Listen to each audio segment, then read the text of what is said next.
Hello दोस्तों, आपका हिंदी मानस with Neha में बहुत बहुत स्वागत है। मित्रों, आज का वीडियो जो मैं लेकर प्रस्तुत हूँ उसमें यूनिट 6 से संबंधित कुछ महत्वपूर्ण तथ्य हैं, जिसमें कि सभी उपन्यासकारों का जो अनुक्रम है और साथ ही साथ उपन्यासों का अनुक्रम जो है उसे मैंने एक साथ रखने का प्रयास किया है, ताकि आपको अपने रिवीजन में भी आसानी हो और आप तथ्यों को रिलेट करके अपने दिमाग में बैठा सकें, ताकि अगर आपको मान लीजिए परीक्षा में याद नहीं भी रहा, अगर आपने 2-3 बार वीडियो को देख लिया या फिर उसे कहीं नोट करके 2-1 बार रिवीजन कर लिया, तो इतना तो मैं कह सकती हूँ कि परीक्षा में आप सही उत्तर तक ज़रूर पहुँच जाएंगे। क्योंकि कभी कभी होता है ऐसा है कि हमें याद सब कुछ रहता है, लेकिन कह सकते हैं कि जब हम परीक्षा हाल में बैठते हैं कंप्यूटर के सामने, तो अगर 1 या 2 प्रश्न हमको लगता है ऐसा है कि मान लीजिए गलत हो गया, तो हमारे ऊपर कहीं ना कहीं मनोवैज्ञानिक दबाव बहुत ज़्यादा आने लगता है और हम बनते हुए प्रश्न भी गलत कर देते हैं। तो कृपया, अगर ऐसी स्थिति आपके सामने भी आए, मेरे सामने भी आती आती है, कभी भी मैं परीक्षा देने जाती हूँ, तो उसमें करना क्या है कि जो प्रश्न हमें सरल नहीं लगते हैं उन्हें हम बाद के लिए छोड़ देंगे। जब हम अपना पूरा प्रश्न पत्र सॉल्व करने के बाद दोबारा उसे चेक करें, तो उसे ज़रूर कह सकते हैं कि सही उत्तर तक पहुंचने का प्रयास करना चाहिए, क्योंकि वहां पे हमारे उत्तर सही हो जाते हैं। तो वीडियो को अगर बहुत ज़्यादा लंबा ना करें तो चलिए शुरू करते हैं हम आज का वीडियो। लेकिन वीडियो को शुरू करने से पहले मैं आप लोगों से एक रिक्वेस्ट करना चाहूँगी कि जिन दोस्तों को मेरा ये वीडियो पहली बार मिला है, तो कृपया इस चैनल को ज़रूर सब्सक्राइब करें और साथ ही साथ बेल आइकन को प्रेस करें, ताकि आने वाली नोटिफिकेशन आपको ज़रूर मिल पाए। तो चलिए शुरू करते हैं हम आज का वीडियो। सबसे पहले उपन्यासकारों में आते हैं पंडित गौरीदत्त शर्मा, जिनका समय काल है सन 1836 ईस्वी। फिर हैं लाला श्रीनिवास दास, जिन्होंने परीक्षा गुरु लिखा है, उनका समय है 1850 ईस्वी। प्रेमचंद का समय है 1880 ईस्वी। इनका गोदान हमारे उपन्यास यानी यूनिट 6 में लगा हुआ है। फिर हैं यशपाल, जिनका उपन्यास है झूठा सच, समय है इनका 1903 ईस्वी। उसके बाद आते हैं हजारी प्रसाद द्विवेदी, जिनका कि बाण भट्ट की आत्मकथा हमारे सिलेबस में लगा हुआ है, इनका समय है 1907। अज्ञे, जिनका कि उपन्यास हमारे में लगा हुआ है शेखर एक जीवनी का पहला भाग, तो इनका समय काल है 1911।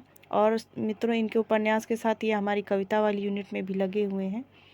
फिर हैं भीष्म साहनी, जो कि हमारे कहानी यूनिट में भी लगे हुए हैं, इनका समय है 1915 ईस्वी। और उसके बाद हैं अमृतलाल नागर, इनका समय काल है 1916 ईस्वी। फिर हैं फणीश्वरनाथ रेणु, इनकी कहानी भी हमारे यूनिट में लगी हुई है, लाल पान की बेगम और तीसरी कसम, तो इनका समय है 1921 ईस्वी। इनका उपन्यास मैला आंचल हमारे सिलेबस में लगा हुआ है।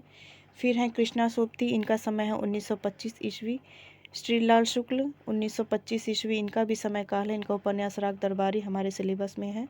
फिर हैं जगदीश चंद्र माथुर, इनका समय है 1930 ईस्वी। फिर है मन्नू भंडारी 1931 ईस्वी। तो ये थे हमारे टोटल उपन्यासकार, इन्हें आप एक क्रम में लगाकर याद रख सकते हैं। अब चलिए देखते हैं सभी उपन्यास कालक्रम के अनुसार। तो सबसे पहले आता है देवरानी जेठानी की कहानी, समय है सन 1870 ईस्वी। फिर है परीक्षा गुरु सन 1888 ईस्वी।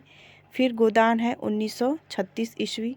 शेखर एक जीवनी 1941 में इसका पहला भाग प्रकाशित हुआ है और 1944 में दूसरा भाग।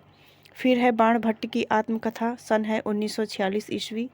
मैला आंचल 1953 ईस्वी। झूठा सच 1958 में प्रकाशित है। ये 2 भागों में उपन्यास लिखा गया है यशपाल के द्वारा। पहले उपन्यास का नाम है या फिर पहले भाग का नाम है वतन और देश, और दूसरे भाग का नाम है देश का भविष्य, जो कि 1960 में प्रकाशित है। अगला है राग दरबारी, जो कि श्रीलाल शुक्ल द्वारा लिखा गया है, इसका प्रकाशन वर्ष है सन 1968 ईस्वी। फिर है आपका बंटी सन 1971 ईस्वी। फिर है मानस का हंस, जो कि तुलसीदास की जीवनी लिखी गई है अमृतलाल नागर के द्वारा, इसका प्रकाशन वर्ष है 1972 ईस्वी। फिर है धरती धन न अपना 1972 ईस्वी। फिर है तमस 1973 ईस्वी, जो कि देश विभाजन की त्रासदी पर आधारित उपन्यास है। कभी कभी उपन्यास से ये पूछ लिया जाता है कि इस उपन्यास की पृष्ठभूमि क्या है या फिर इसकी आधारित कहानी क्या है। आप अगर पुराने प्रश्न पत्रों को उठाकर देखें मित्रों, तो इस तरह के प्रश्न बार बार पूछे जाते हैं और जो वर्तमान समय में परीक्षाएं हो रही हैं, यहाँ पर भी ये प्रश्न आने की पूरी संभावना है। तो आप कृपया हर उपन्यास की पृष्ठभूमि जरूर याद रखें कि किस पर आधारित ये उपन्यास लिखा गया है। लास्ट में आता है जिंदगी नामा, जिसका समय है सन 1979 ईस्वी। तो ये थे कुल टोटल उपन्यास, जिसे मैंने एक अनुक्रम में लगाकर आपके समक्ष प्रस्तुत किया। मैं आप लोगों से गुजारिश करना चाहूँगी कि कृपया इन उपन्यास के जो पात्र हैं उनको भी आप ज़रूर याद रखें। अगर समय बचा तो मैं आपके समक्ष पात्रों को लेकर भी एक वीडियो ज़रूर लेकर आऊँगी। फ़िलहाल मैं अपने चैनल पर पुराने प्रश्न पत्रों को सॉल्व करा रही हूँ। तो अगर आपने उस वीडियो को नहीं देखा है तो आप मेरे प्लेलिस्ट पे जाकर उसे ज़रूर चेकआउट करें और अपना रिवीजन भी कर सकते हैं, या फिर मॉक टेस्ट के रूप में भी उसे उपयोग में लाकर आप आगामी परीक्षा में सफलता हासिल कर सकते हैं। तो इस आशा के साथ मैं आप लोगों से दोबारा मिलती हूँ कि आपको एक नया वीडियो ज़रूर प्रस्तुत कराऊँ। तो बने रहें इस चैनल पर। मिलते हैं अगले वीडियो में। अगर आपको वीडियो पसंद आया हो तो कृपया चैनल को सब्सक्राइब ज़रूर करें।